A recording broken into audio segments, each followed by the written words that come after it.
sa pag-unlad ng turismo o mga ng mga mamamayan na taga dito.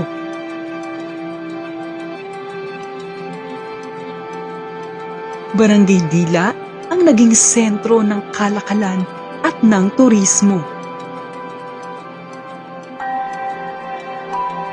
Mga pagbabago ay naging maunlad ayon sa mga gusto. Maraming pumasok at nagtayo ng establishmento para mas higit na makilala ang barangay na ito. Umunlad ang pamilihang bayan dahil sa pagsisikap ng masipag na punong bayan at pakikipagtulungan ng mga tao na nakikinabang dito.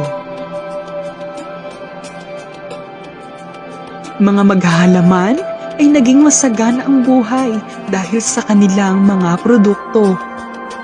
Bougainvillea na halaman ang talagang dinarayo dito.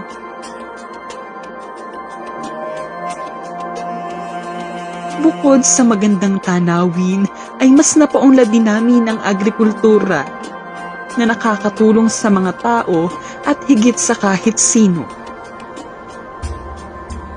Kahit may problema na hinaharap, nagiging masaya at matatag pa rin ang mga mamamayan na nakatira rito.